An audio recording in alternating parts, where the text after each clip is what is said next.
This is Reasonable Doubt with your hosts, Mark Garrigus and Adam Carolla.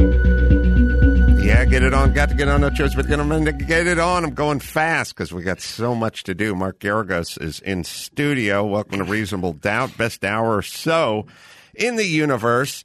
Mark is here, and he's loaded for bear. It's quite a week this week. I don't even know where to begin. You know, I'm going to I've been almost schizophrenic or of two minds about the Chauvin trial. And I'll tell you why. Obviously, for a living, I pursue excessive force, wrongful death killings against cops.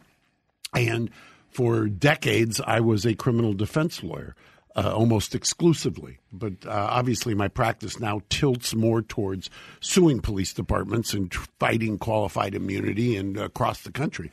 But there's something about this trial that really is, as much as I like a good, cop beatdown as much as anybody, the problem I foresee with this is when you watch this trial, the demonization of the defense lawyer always, that goes with any kind of high-profile case. The defense lawyer is like, how could he say this? How could he do that? Blah, blah, blah. And look, you're talking about the coverage of the trial? The coverage of the trial, exactly. Right. In fact, I was talking to a news anchor yesterday off the record, so I will not disclose who it was, but the person was saying they can't even find a defense lawyer who will come on and talk about what the defense lawyer is doing without denigrating the defense lawyer. And the problem with this is there are so many instances. I don't understand. I'm just guessing. Have you noticed when you haven't watched any of it, have you? I've watched some of it. Okay. I watched the opening statements. The opening statement. Well, when they're doing testimony by witnesses, you'll notice sometimes that they go into kind of a white noise situation where they cover up their faces, and then they're talking, what we would traditionally call a sidebar, but it's not really it's a virtual sidebar.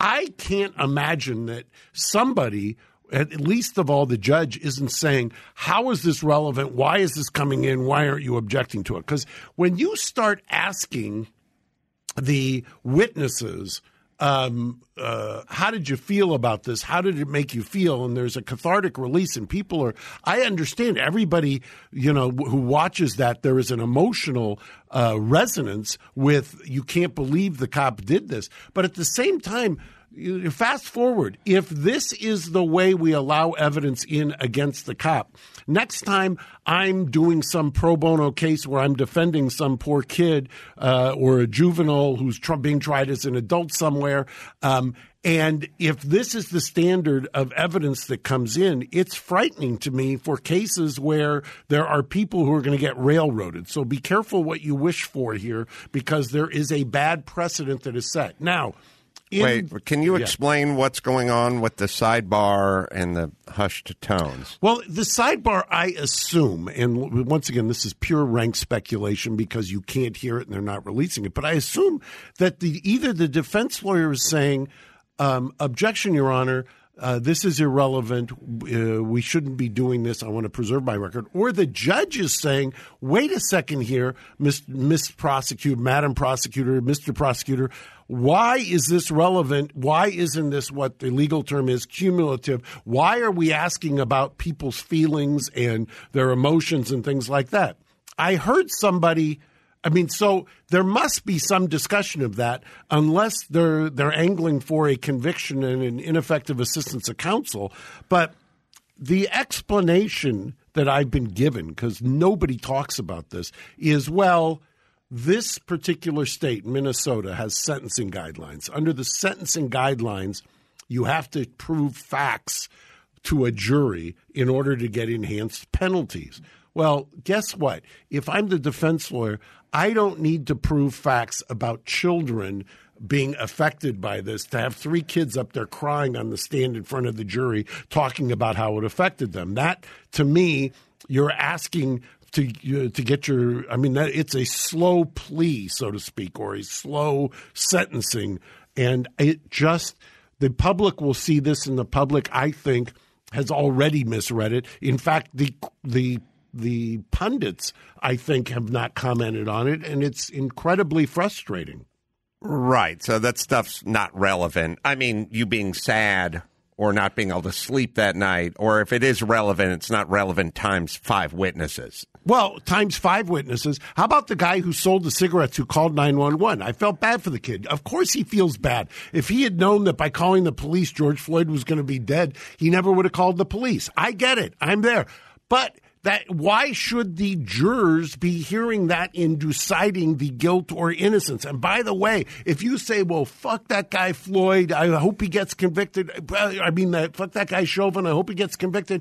Okay, I get it. You're a cheerleader for the prosecution. However, if it's your brother, your father, or somebody else that gets arrested someday, like poor Lucas Lepedjian in Burbank at Tinhorn Flats. We'll get to that. We'll get to that. But I'm saying if you're charged with a crime and you're sitting next to me in a courtroom and you say, or your loved one is, and you say, well, how is this relevant? How is this coming in? And I say, well, you were a cheerleader when it was somebody you despised. But remember, you can get hoisted on that same petard. All right. So let's break it down a little. First, going back to the Weinstein trial. No, I like it. The problem with these supersized trials, which absolutely should be televised, is the judges. I liked this judge, and I know he's trying to stay out of it, and everybody's got this Lance Ito complex when it comes to televised trials. By the way, Lance Ito, right. I've known Judge Ito since many years before, and since he was a DA, and he was one of the great judges, and got kind of OJ trial, yeah, and his sands through the hourglass. So are the days of our lives. All right, so a couple things. So we go back to the Weinstein trial. Right. When we talked about that, you had somebody in that courtroom, and you said it was a very different thing than what the news was reporting. And there's a danger here because the news is fairly partisan, and they report what they want to report, and so they paint a different picture as to what's going. Most people don't sit around and watch, 19 hours a week of the trial. They turn on CNN that night. They get the take from the expert or from the pundit or whoever's hosting the show. That then goes a direction of a CNN direction or a direction MSNBC or ABC or whoever, a mainstream media sort of direction, which may not represent fully what's going on inside the courtroom. And then later, when the guy gets acquitted or they reduce it to manslaughter or whatever it is, everyone is outraged because they've been watching the CNN version of the story. Is that a correct statement? And let me add one other. And then, by the way, now it's time to burn the city down because we've been getting the CNN version, and this is outrageous. And I don't understand. It's almost as if the commentators, I don't understand if you are somebody who self-identifies as a criminal defense lawyer, then just maybe have an asterisk and say, except when it comes to cops. I mean, because the cop is an accused. He is a defendant. I'm like I said, in effort of full disclosure, my practice is clearly more suing police departments and cops than it is the criminal defense at this point. But at the same time, when did the liberal, the liberal media, the liberal orthodoxy become, like Chelsea Handler, who I love and think is funny? She says she was quoted this week as saying if there's video or audio, there shouldn't be a trial. And she was serious. It was just like, and there were people who were going, yeah. Say, what the hell are you talking about? Well, look, the same liberal are like, yeah, free speech is great, just not hate speech. I should be able to vet that. Do you understand that flies in the face of every liberal idea that's ever come before us? No trials, no speech. I feel like I've been like the whole liberal orthodoxy has just left. I don't even understand. Since when do I have to embrace guys that I don't agree with on anything else, but at least they understand due process? There is the whole democracy. What separates us from every other banana-style republic. When people talk about the assault on January 6th and the insurrection and sedition and everything else, I got it. But guess what? That's against a constitution which you're defending. Well, if you're defending the Constitution, the thing that the Founding Fathers embraced the most was this idea of you're not going to have a king who's going to dictate. You're not going to have writs of assistance. You're not going to be entering people's houses. You're going to demand juries. You're going to demand juries in order to separate you out. What John Adams was a criminal defense lawyer who defended the British. Right.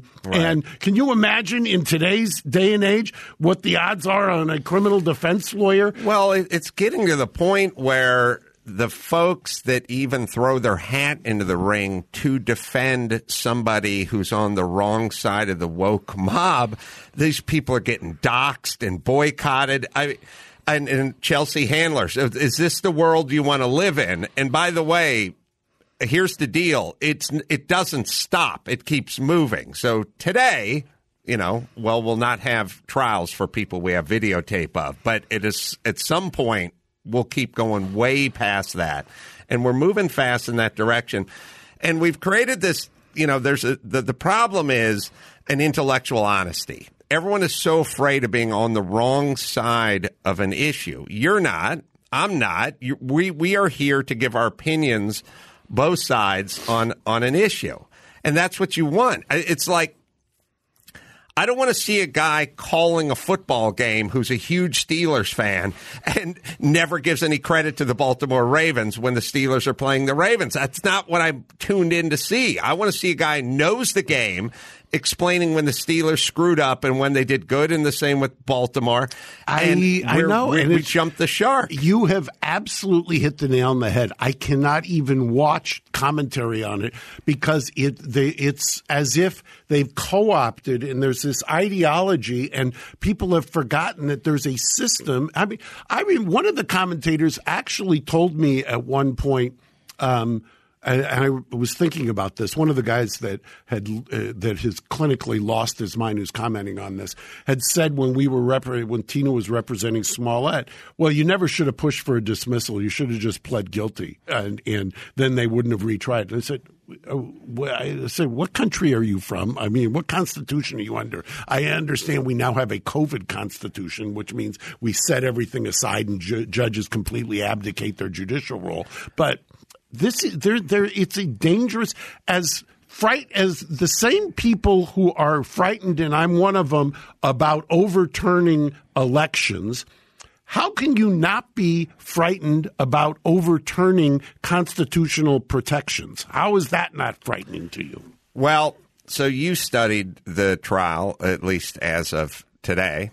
And what are we, 5 days in? 5 days in, and there was one thing that I missed that I wanted to ask Gary. Apparently there was a witness who took the fifth. Did you find any of this, Gary? Yeah, I did. His name is Moray Lester Hall. I might be mispronouncing his first name.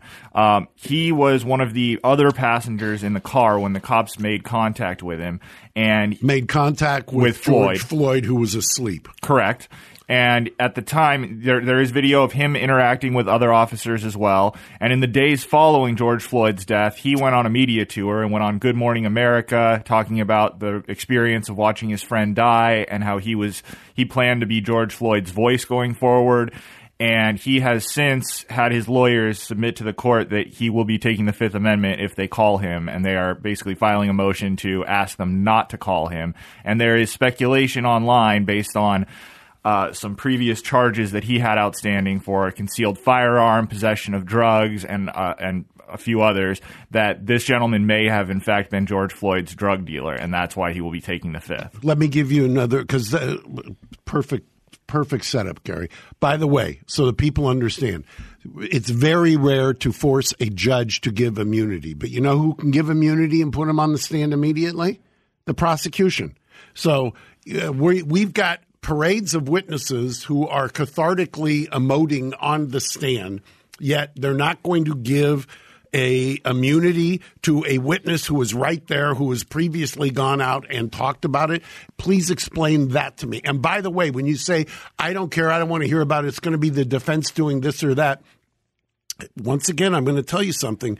This will make law because if you get a conviction, and by the way, you're never going to get an acquittal. So everybody is talking about, it's going to be an acquittal, it's going to burn down. There's no acquittal that is coming. It's either, at best, it's a hung jury. Most likely on the bell curve, it's a guilty. And the fact is, then that means it will be appealed. Then that means they will affirm it. The Court of Appeal will affirm it because we are living under the COVID Constitution. And at that point, that's going to be the law. Guess what? That's going to then apply to all cases going forward. And by the way, cops never get tried for anything. So you've just made horrific law that's going to be applied to the very people who were the cheerleaders for the horrific law. So let me summarize here for a second. The prosecutors, they have the 8.5-minute tape. Correct. And that's about all they have. That's enough, but that's kind of all they have. So all they can do is put up a parade of witnesses to talk about how bad they felt and how horrible this is.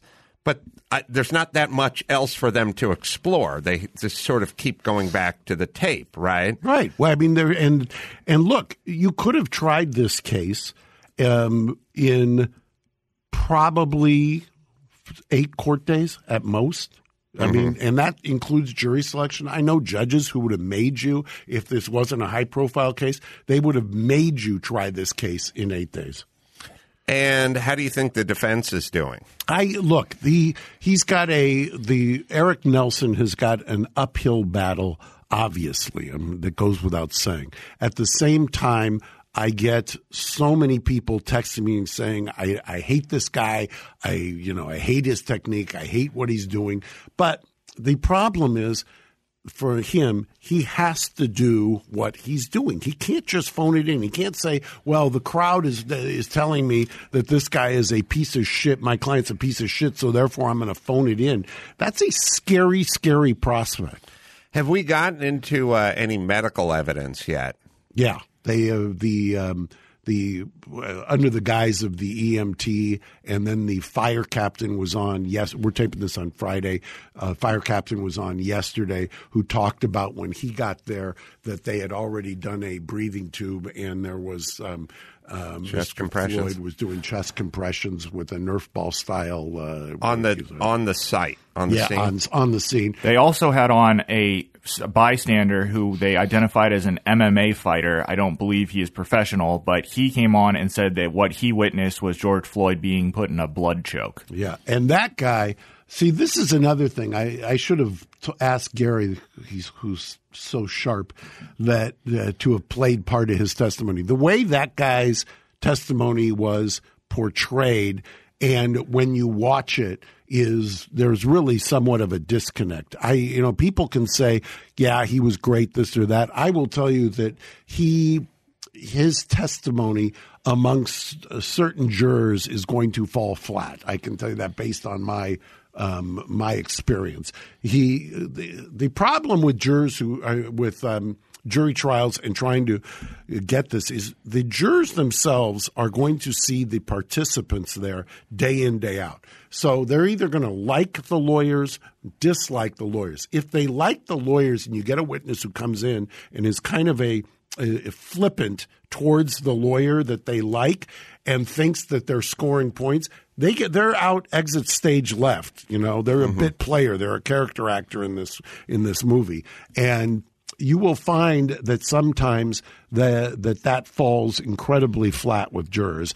Unfortunately, it makes great TV. I was watching a couple of pretty well-known lawyers on CNN a few days ago, and I was just thinking about you the whole time, because it's like they take their lawyer hat off and they go into sort of hysterical Karen cheerleader mode, and it's a weird, feels like they're dropping their fiduciary duty or something. It's like you have a field of expertise. When did you turn into a cheerleader? How does that work? This is one of the most frustrating things on what I've always called these supersized cases. Is 20 years ago, I used to call them the bleach blonde former prosecutor crew. Gina does a great imitation of one, my dear friend Nancy. Mm-hmm. Nancy Grace, right? Nancy Grace, yeah. And Gina's imitation of her is just... Gary, maybe you can find it's the attorney with the long silver hair. He's a famous guy. Can't recall his name. You know what I'm talking about? No, but you'd know him. He's famous sort of TV attorney. He's kind of famous for his long gray hair. Jerry Spence?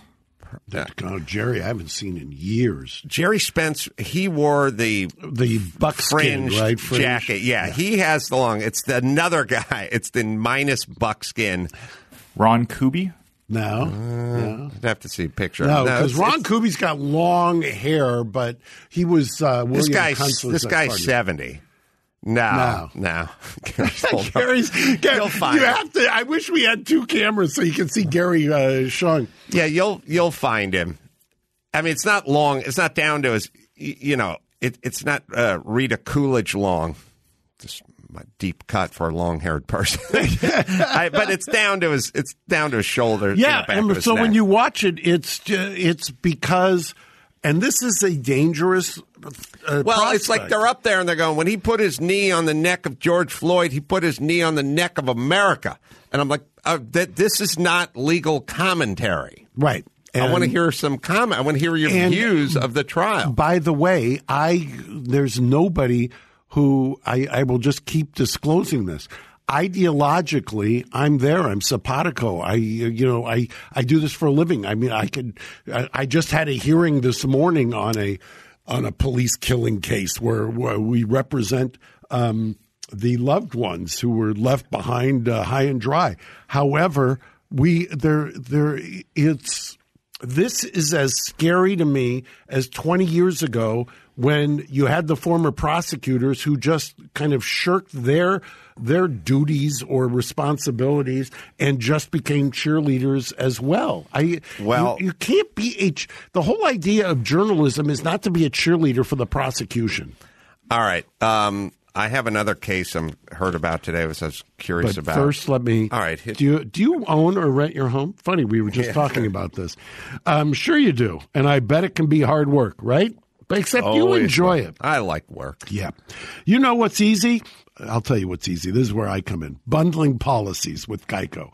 Geico makes it easy to bundle your homeowners, your renter's insurance, along with your auto policy. Makes a lot of sense, by the way. Go one-stop shopping, basically. It's a good thing, too, because you already have so much to do around your home. Right, Adam? That's all I do. You got to take a cold dunk. You got to, take Phil for a walk. Go to geico.com, get a quote, see how much you could save. It's Geico Easy. Visit geico.com today. That's GEICO.com. Geico. So what was the other case you were going to talk about? That you were I'm obsessing over this lawyer that I know we all know, but I can't. Well, Gary will find him. I'm trying to figure out who it is. But every I can't. Like I say, I cannot watch the coverage of it. I go up to C-SPAN and just watch the unfiltered in my chair. And well, again, there's going to be repercussions because if the media is painting one version of the trial and it's a different version of what's going on inside that courthouse and this guy gets acquitted, America's going to burn down. Well, the other thing is, if you're a self-styled criminal defense lawyer, your job is that's him. What's his? Yeah. Oh, Tom Mesereau. Tom Mesereau, that's him. Yeah, right? Shocking. He said nothing. Yeah, there was no. Again, I have a field of expertise. I'm a carpenter. You know what I mean? Right. If you said, well, what's your take on structural integrity? I wouldn't go, glue-lam beams are evil. I'd go, paralams are stronger, glue-lam's a little less, dimensional lumber's less than that. If you want to step up the steel, we'll get a little more ceiling height. But I'm not going to go, it's mean. Joist hangers are mean. I was just starting to get into it. The idea is if you're a criminal defense lawyer and you're worried about how you're going to be treated or your popularity, then you need to find another line of work because you're going to have to go against the grain. And the going against the grain means you zealously defend the Constitution. You hold the prosecution to their to their duty, their burden. But you're going to have to risk Chelsea Handler not liking you. Well, so we need a hero. Or famously, how many times have you walked in some place around here and they say, "Oh, that fucking Garrigus defends murderers" or something like that, right? Yeah, everyone. I don't know who they hate more, you or me. Yeah, they certainly. I knew they hate you. That we already know. Somebody told me the other day that they mentioned my name to a friend of theirs, and he said, "Oh, he's so unethical. He defends criminals." And I said, "That's exactly." And mind you, this is the guy who said it is a doctor. He's a trained physician. By the way, when he kills somebody on the operating table and they want to charge him with manslaughter, I'm his first call. Gary, that case out of New York with the two lawyers, the young lawyers in the Molotov Cocktail. I don't know if you heard about this. I have. I just heard about it today, but I think they're both. Is that the Molotov Cocktail she's holding? Yeah. Yeah? Yeah. Wow. She did it right in front of a camera? There's a picture, I think, of her in a cop car with it, and I guess with the Molotov Cocktail in the cop car? I don't know if maybe this is the only picture. I swear I thought I saw a picture of her in a cruiser, but maybe I was looking at a black and white version of this one or something like that. But the point is they're attorney. I think they're both attorneys, if I'm not mistaken. I think I remember reading about this case. It's in New York. Is it being prosecuted by the Eastern District?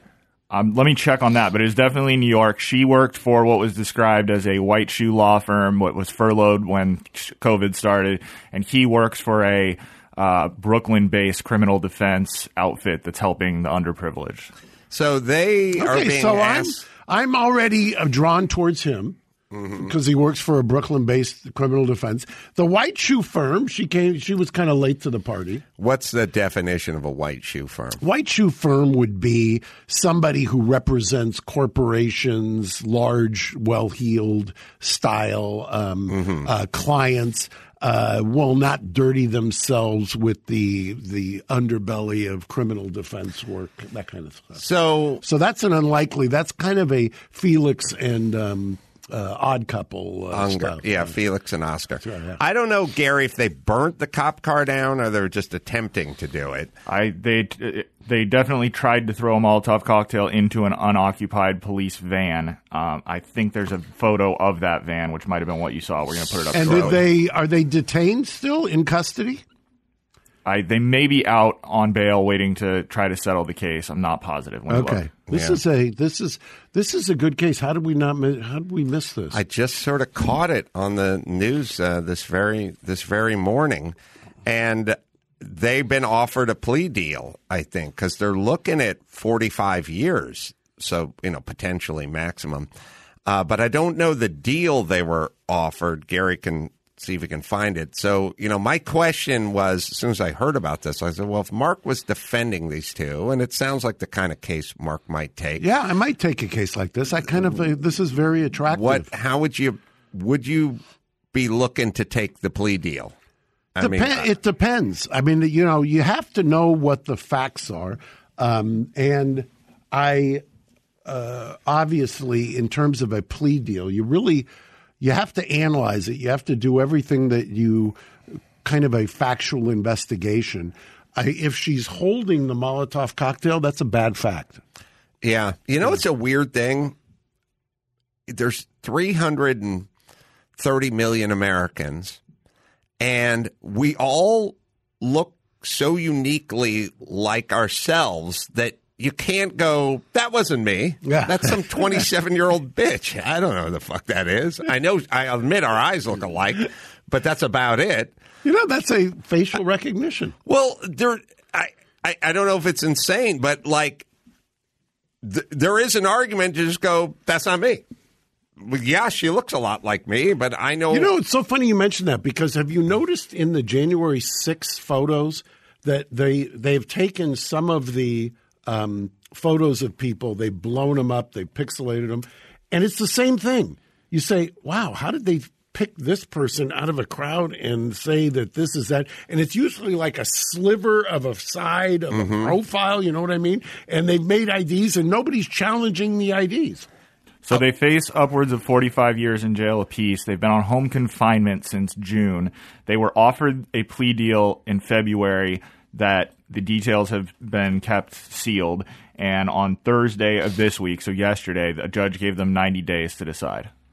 Yeah, that sounds like on the plea deal. That correct. sounds like a mental defense to me.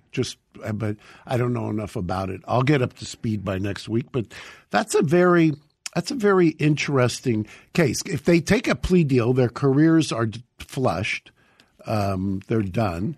And so I'm sure that's a collateral consequence that they're thinking about. So you take a plea deal, you have no – I mean, you could be a welder, take a plea deal, but you can't be an attorney and take a plea deal. Yeah, there's always – you always – especially on this is a federal prosecution. Look at that. What firm is he with, does it say? She is – give me 1 second to make sure it's right. Now you have to – So the collateral consequences are something that in the federal system, and these are in the federal system apparently, that you take into account. That can be a factor, a sentencing factor, that if you're a doctor, a lawyer, a licensed professional of some kind, that the conviction will then cause you to lose your profession. That's what's called a collateral consequence. So she is an associate at Pryor Cashman, and he is a tenants attorney in a Brooklyn housing court. Wow. Bronx housing court. Okay, so he's, I guess she's got the bigger lift. She goes from Pryor Cashman to accused defendant. That's a long a tenants' rights attorney. That's not as big a lift. That's somebody who's been going up against the man and probably. Will they factor that in? Will they go like, well, this is kind of consistent with who this guy is. He's fighting the power. It's an interesting question because it really depends on who the judge is. Because if the judge swings ideologically one way or another, the way they view the person sometimes is affected by that. If you've got justice is supposed to be blind. It never is because everybody comes with their own set of biases and baggage. And some people would say would look at the Pryor Cashman lawyer. I can see judges who would say, you threw it all away. I'm going to hit you a little harder. I can see others who might have more empathy because, you threw it all away. You obviously were swayed and caught up in the moment. Might there be I'm always interested in how other things affect other things. So might the judge feel pressure because if Chewbacca Man is still incarcerated and you give these guys a slap on the wrist, then everyone's going to go, oh, great. So you don't care when they attack law enforcement, but you go in the Capitol, and this guy can never be let out of prison. Is there sort of that? Because we're cracking down on groups in this society for sure. And then the right is saying, yeah, but you guys give a shit when they're burning down the Payless shoes. Yeah, those guys are all just running the streets right now. It's interesting because I think that what I call Article 3 judges, or what most people call Article 3 judges, which are district court judges, there's been for 40 years, there's been a whole discussion about, first there were mandatory sentencing guidelines, then they were relaxed, meaning the motivation is always like we want to treat equal people equally across the spectrum. But it became that you had taken away judges' discretion. Now judges have discretion. But the way the laws are written, a lot of times, not necessarily, I can't speak to this particular situation, but I've seen others where the judges talk about the disparity where if you're charged with a crime in federal court, the same crime in state court, you get treated a lot more or a lot better, and that you get hammered if you're in federal court. And then the judges, and one of the things you do in a sentencing is you will gather sentences across the country that are either published or unpublished, and you will show them the judge and say, here's a factual situation in Iowa. Here's one in Nevada. Judge, this is our case is either worse or better than that one. This is where you should fall in what they call the heartland of. Hey, Gary, if you can find any of Mesereau on CNN. I'm downloading it now. Give me about 3 minutes, make please. Me laugh. But it's also interesting that these guys are attorneys and how they sort of acted with impunity. Like, they weren't wearing stockings on their heads or anything. They were just sort of, out and about, posing for the camera sort of thing. Like, it's weird, and I think it speaks to the zeitgeist. It was such a crazy time with COVID and Black Lives Matter that everyone just sort of went, fuck it, it's a free-for-all. Like, we'll just go do whatever we want. Like, there will be no repercussions. Well, I completely understand the urge to the kind of nihilistic urge at a certain point, because as you have always, you're an observer of the human condition. You've got COVID, you've got kind of this lockdown, and then you see a tape, and the tape is horrifying, and you feel like cops never get held accountable. And by the way, they, by and large, they never do get held accountable. Well, how big an argument then is, sorry for cutting you off, of if I'm the attorney defense, I'm saying these people would never engage in this behavior had it not been for all these circumstances. That's why I'm saying it's a mental. There's a mental defense to some degree, and here we go. Oh, yeah. Yes, and there's Ashley Banfield. Oh yeah, I was on the show. Were you? I knew I saw it somewhere. You know where I saw it? I saw it on my Zoom. You were watching it on the show because I was coming up next. Yeah, she just. That's funny you say that, because she just reached out. I just spoke to Ashley. So, all right, we'll play it. So Tom Mesereau, do you feel that same notion could play out this time round? Well, first of all, you have to look at our criminal justice system in a historical context. A lot of people don't know or have forgotten the history of our criminal justice system as applied to African Americans. There was a time in American history where a black person could not testify against a white person.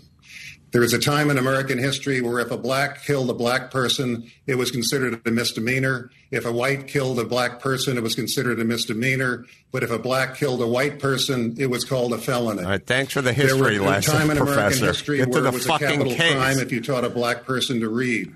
Blacks were not allowed to be on juries. So we have a long history of devaluing black people in many different ways in the system.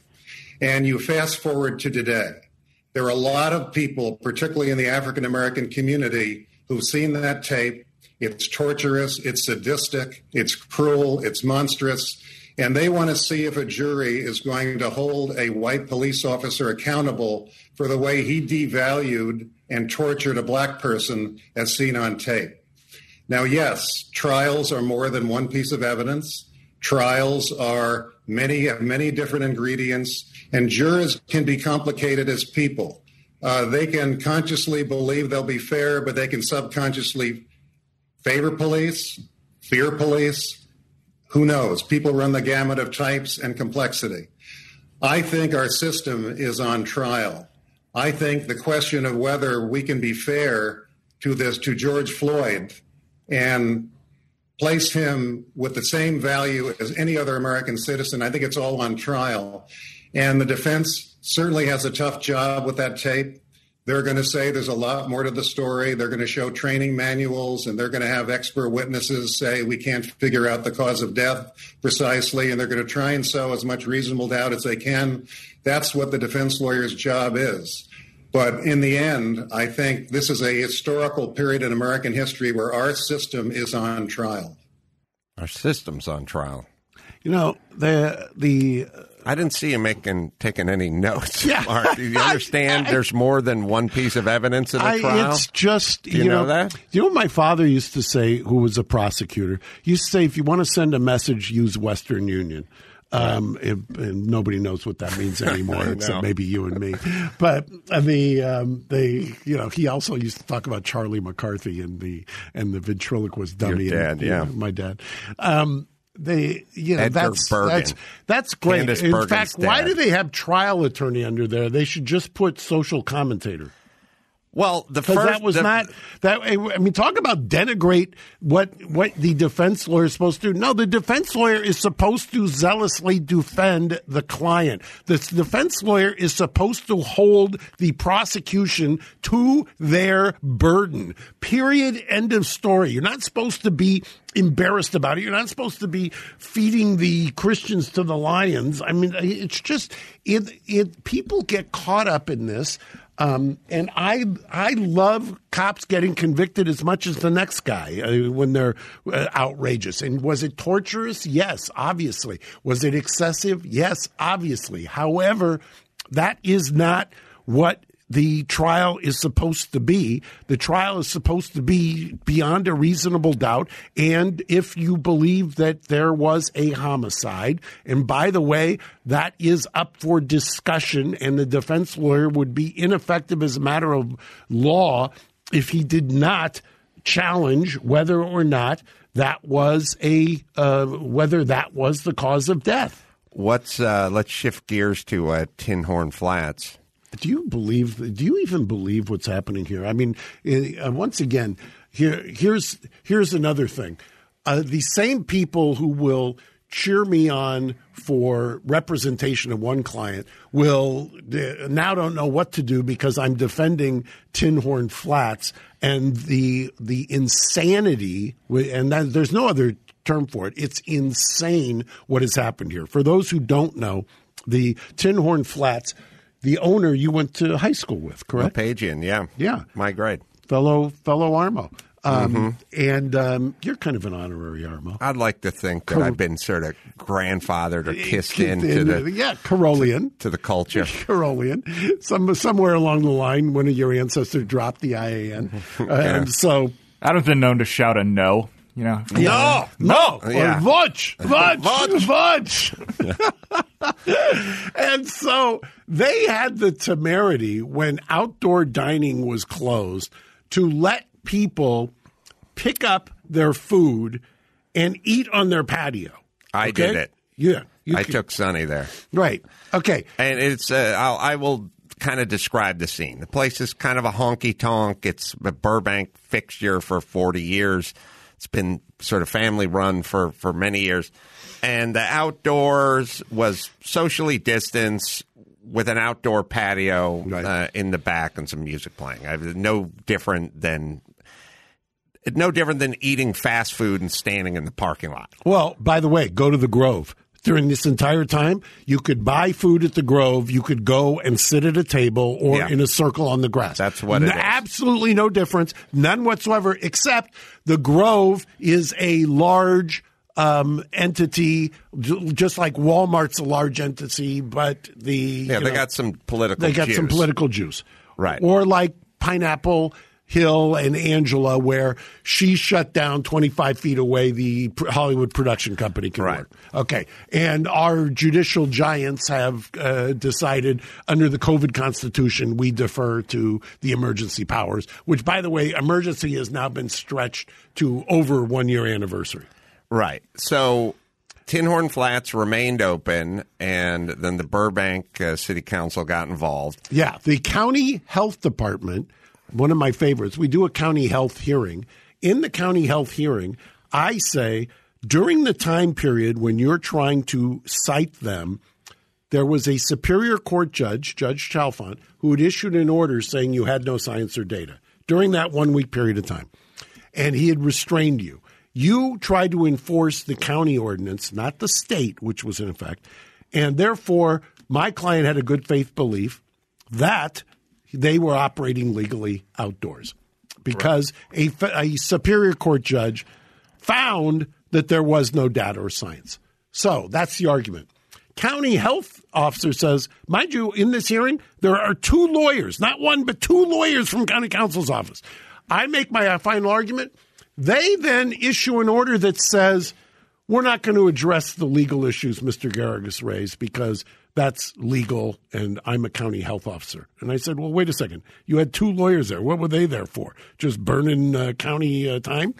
Cash, yeah. That's that. So the Burbank City Council says you don't have a health permit from the county.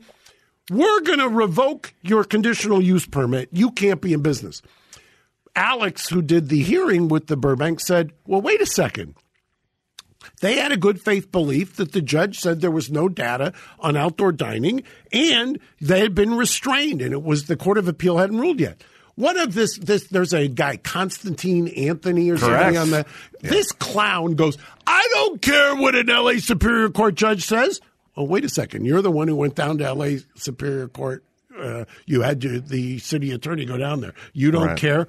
So this guy, Constantine Anthony, who is, you have to watch it. He talks about Rosa Parks. He talks about everything else. He's really something. If there was ever a guy who needed to be recalled, he would be the guy. Yeah. But that they do that. Then fast forward to yesterday, they board up the place. The sheriff they shut the electricity first. Right. So they brought in generators. Right. So then they board it up.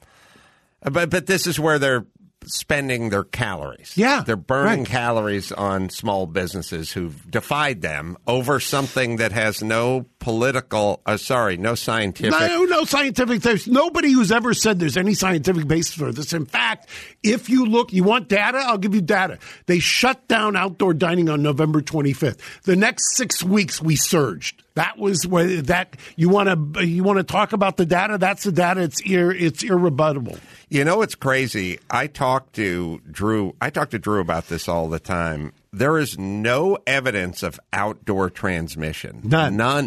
None at all. And then he sends me these TikTok videos of virologists saying masked outdoors are utter waste of time.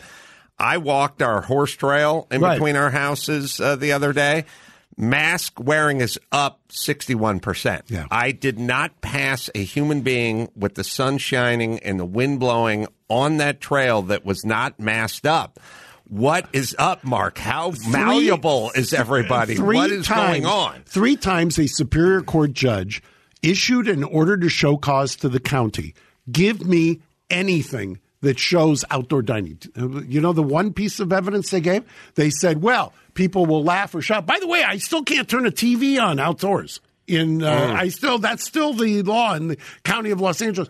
They cited an anecdotal story in Wuhan of somebody who claims he was outdoors and then he tested positive. That's the evidence. Yeah. Can you imagine? Okay, I can cite court interpreters who have died in L.A. Superior Court after contracting COVID in the courthouse. That was their vector. That's what I call data. 2 people who died, 2 interpreters. Well, nobody dies outdoors from COVID, but as I've saying to Drew, they do get hit by cars on occasion, so I shall decree that everyone has to wear an orange traffic cone on top of their head with a fucking chin strap before they leave the house. If you want to walk through La Cañada, you have a much greater chance of getting hit by a car going down the street than you do of catching COVID. Tell me about it. By the way, COVID is still only the 3rd leading cause of death. You know, I mean, we haven't talked about that at all. 3rd leading. Why don't we start talking about heart disease? Why don't we start? I've said from day one, and as you know it, you've said it, this is the Vinny virus. They just came out this week. 80% of the hospitalizations. Do you know what the factor is? Obesity. Yeah. 80%. Well, I was looking at stuff about, the real, as I talked to Drew about this as well, excess deaths. That's how you tell what a virus is. Excess deaths. We did like 2.8 in 2017 and like 2.8 and change in 2018. And basically what we're at is we're sort of like 2.8, and it ticks up a little every year, non-COVID years. It'll go up 20,000. It'll go up 27,000. Just the population grows. It ticks up. They vary. We're up 57,000 this year. In 2020, it's 57,000, but you should back out 20,000 because it ticks up about 20 from the prior three or 4 years. That's not 550,000. That's 37,000. The news wants it at 550. Pasadena has gone a week without one death. Guess why? Because Pasadena's dashboard is actually not misleading. You can look at Pasadena's dashboard and you see all the way along that the percentage of deaths associated with assisted living facilities hovered between 68% and 80%. So guess why there's no deaths 7 days in a row? Because they went and vaccinated assisted living facilities. And guess what happened? All of a sudden, you don't have the hospitalizations or deaths. And by the way, people die in their 90s. That happens. I know. All right, let me hit Noon Sport here. Noon Sport makes your water work harder. It's hydration you can actually feel. Optimized for hydration and mineral replenishment, and you can do it before, during, and after a workout. Just drop a fizzy tablet in your water bottle and supplement your hydration anytime, anywhere. Only 1 gram of sugar and clean ingredients, and it's all certified, non-GMO, gluten-free, and vegan as well. There's 13 delicious flavors, including the fan-favorite cherry limeade, which also has an extra boost of caffeine. So if you're going to be working out, you want to take this Noon Sport. You want to put it in that bottle, shake it up a little, and take it before, take it during, and take it after. To get the hydration you need to hit your goals, visit Noon, that's N-U-U-N, noonlife.com, and you can get 20% off your first order. Well, so much more to talk about. We'll do it on our next episode. We may even do a surprise a supplementary one. Right. Okay. A supplemental. It's a supplemental motion or supplemental quarter hour of the universe. Oh, I'm going to Nashville, Tennessee, Zanies, April 14th. I think you may be on Big Boy when you go there. That'd be so April awesome. 14th. What day you have to leave to get? You want to go there that day or the day before?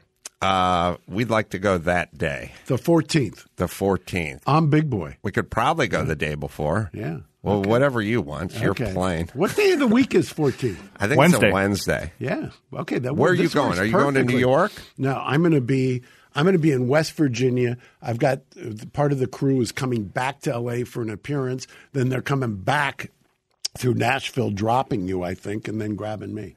Oh, it's going to be. Oh, you won't be with us on the flight? On the way back?